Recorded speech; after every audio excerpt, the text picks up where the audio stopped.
السلام علیکم اسٹوڈنٹس، پچھلی کلاس میں ہم نے یہاں تک پڑھا تھا کہ قرض ادا کयो वञे، उधारी शइ वापसि ॾिनी वञे، ज़ामिन कर्ज़ भरे ॾियण लाइ ॿधल आहे۔ اس کا اردو تھا قرض ادا کیا جائے۔ اگر آپ کسی سے قرض لیتے ہیں تو آپ کو ادا کرنا چاہیے۔ مانگی ہوئی چیز، اگر آپ کسی سے چیز مانگ کے لے آتے ہیں تو وہ آپ کو واپس کرنی ہے، اور ضامن یعنی ضمانت دینے والا قرض دینے کے لیے پابند ہے۔ آگے ہے خبردار متاں موکھاں پوئے گمراہ تھی ونجو، ऐं हिक ॿिए जूं सिसियूं लाहींदा रहो। अव्हां खे अल्लाह ज़ुल जलाल जे आॾो हाज़िर थियणो आहे। उहो अव्हां जे अमलनि बाबति अव्हां खां पुछाणो कंदो। ॾोहारी पंहिंजे ॾोह लाइ ख़ुदि ज़िम्मेवार आहे। पीउ जे ॾोह लाइ पुट ऐं पुट जे ॾोह लाइ पीउ ज़िम्मेवार न आहे। जेकॾहिं को बिनाह कारो ऐं शीदी शख़्स अव्हां जो अमीर हुजे ऐं अव्हां खे अल्लाह ताला जी किताब मुवाफ़िक़ हलाए त उन जी अताअत ऐं फर्मा बरदारी करियो۔ اب ہم اس پیراگراف کا اردو کرتے ہیں۔ خبردار میرے بعد گمراہ نہ ہو جانا، خبردار میرے بعد گمراہ نہ ہو جانا، اور ایک دوسرے کی گردنیں نہ کاٹتے رہنا، ایک دوسرے کو قتل نہ کرتے رہنا۔ آپ کو اللہ تعالیٰ کے سامنے حاضر، آڈو یعنی سامنے، حاضر ہونا ہے، اور وہ آپ کے اعمال کے بارے میں آپ سے پوچھے گا۔ مجرم اپنے، ڈوہاری کہتے ہیں مجرم یا گنہگار، ڈوہاری یعنی مجرم یا گنہگار، مجرم اپنے جرم کے لیے خود ذمہ دار ہے، یہاں تک کہ باپ کے جرم کے لیے بیٹا اور بیٹے کے جرم کے لیے باپ ذمہ دار نہیں ہے۔ یعنی اگر کوئی جرم بیٹا کرے گا تو سزا صرف بیٹے کو ملے گی، اور اگر جرم باپ کرتا ہے تو سزا صرف باپ کو ملے گی، اس کے خاندان کا اس سے کوئی تعلق نہیں ہے۔ آگے فرماتے ہیں آپ صلی اللہ علیہ وآلہ وسلم، اگر کوئی بالکل کارو مینس کالا اور حبشی، شیدی یعنی حبشی شخص آپ کا حکمران ہو، اگر کوئی بالکل کالا یا حبشی شخص آپ کا حکمران ہو اور وہ آپ کو اللہ تعالیٰ کی کتاب کے مطابق چلائے، تو آپ نے فرمایا اس کی اطاعت اور فرما برداری کریو، اس کی اطاعت اور فرما برداری کرو۔ یعنی اگر کوئی آپ کا حکمران حبشی ہے لیکن وہ آپ کو اللہ تعالیٰ کی کتاب کے مطابق چلا رہا ہے تو آپ اس کی اطاعت کریں گے، آپ اس کا کہنا مانیں گے۔ اس میں سے جو ایم سی کیوز آ چکے ہیں وہ یہ والا آ چکا ہے، خبردار میرے بعد کیا نہ ہو جانا۔ ظالم، مظلوم یا گمراہ، یہ ایگزام میں ریپیٹڈ ہے، آپ کو یہ 10 ایئر میں ملے گا۔ اگلا جو ایم سی کیوز آ سکتا ہے، کون اپنے جرم کے لیے خود ذمہ دار ہے؟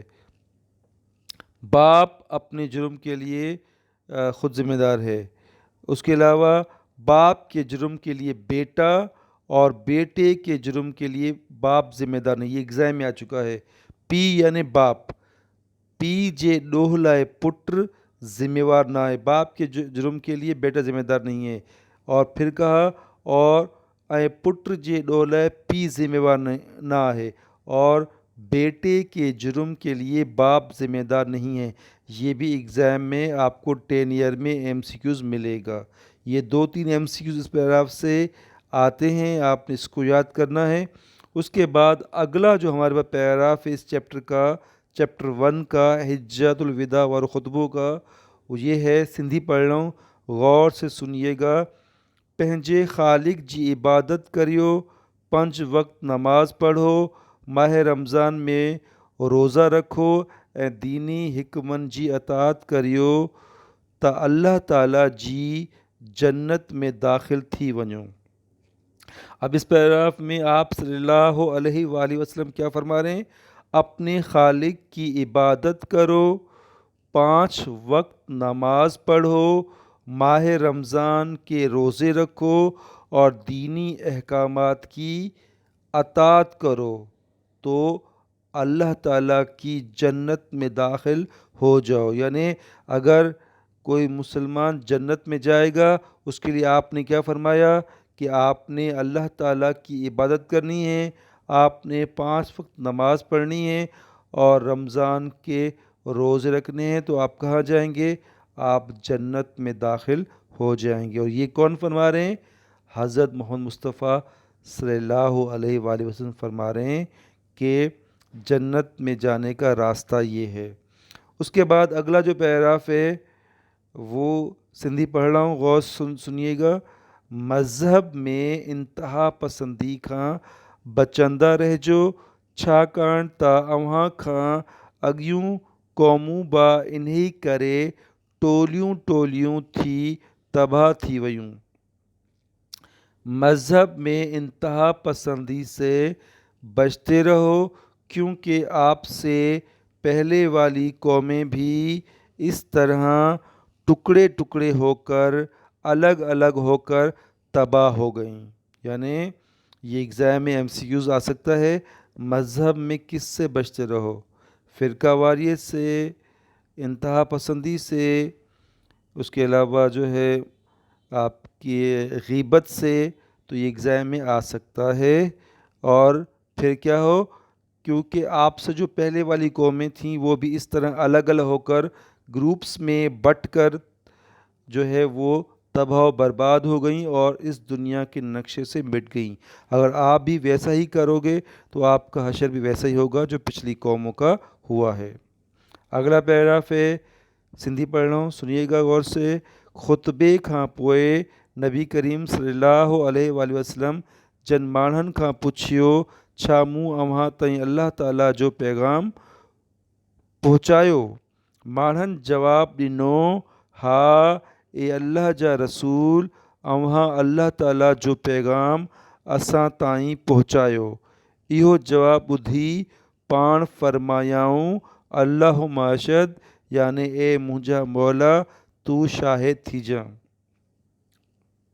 खुतबे के बाद नबी करीम सल्लल्लाहु अलैहि वसल्लम ने उन तमाम लोगों से पूछा जो वहाँ मौजूद थे। और रिपीट कर रहा हूँ, कितने लोग थे वहाँ पर? 1,40,000। कि क्या मैंने आप तक अल्लाह ताला का पैगाम पहुँचाया? लोगों ने जवाब दिया, हाँ ए अल्लाह के रसूल, आपने अल्लाह ताला का पैगाम हम तक पहुँचाया। ये जवाब सुनकर आपने फरमाया, अल्लाहुम्मा अशहद, यानी ए मेरे मौला, ए मेरे खुदा, तुम इस बात के गवाह रहना कि मैंने आपका पैगाम आपके लोगों तक पहुंचा दिया है और ये लोग इस बात की गवाही दे रहे हैं। लास्ट पैराग्राफ इस चैप्टर का। खुतबे जे पेछाड़ी में पाण सगोरन सल्लल्लाहु अलैहि वसल्लम सभिनी मुसलमाननि खे अलविदा चयो ऐं ताक़ीद फरमायाऊं त जेके शख़्स हिते मौजूद आहिनि से गैर मौजूद शख्स ताईं ही पैगाम पहुँचाएं। खुतबे के आखिर में आप सल्लल्लाहु अलैहि वसल्लम ने तमाम मुसलमानों को अलविदा कहा और ताकीद फरमाई कि जो शख्स यहाँ मौजूद है वो गैर मौजूद शख्स तक ये पैगाम पहुँचाए। तो इस जो आज का लेसन था उसमें से क्या चीज़ इम्पोर्टेंट थी, क्या MCQs आपके पास आ सकते थे? तो पहला MCQs ये था कि ख़बरदार मेरे बाद गुमराह ना हो जाना, मुजरिम अपने जुर्म के लिए ख़ुद ज़िम्मेदार है और बाप के जुर्म के लिए कौन ज़िम्मेदार नहीं है? पुत्र, पुत्र यानी बेटा, और बेटे के जुर्म के लिए कौन ज़िम्मेदार नहीं है? पियो, पियो यानी बाप ज़िम्मेदार नहीं है। उसके अलावा अगला MCQs जो मैंने आपको बताया, مذہب میں کس سے بچتے رہو؟ مذہب میں انتہا پسندی سے بچتے رہو۔ اگلا MCQ اس چیپٹر کا، خطبے کے کون سے حصے میں آپ صلی اللہ علیہ وسلم نے تمام مسلمانوں کو الوداع کہا؟ خطبے کے پچھاڑی یعنی آخر میں، شروعات میں، آخر میں، بعد میں، تو یہ ایگزام میں آ سکتا ہے۔ خطبے کے پچھاڑی آخر میں آپ صلی اللہ علیہ وسلم نے تمام مسلمانوں کو الوداع کہا۔ ہم اگلی کلاس میں پھر ایک اور چیپٹر پڑھیں گے، تب تک کے لیے اللہ حافظ۔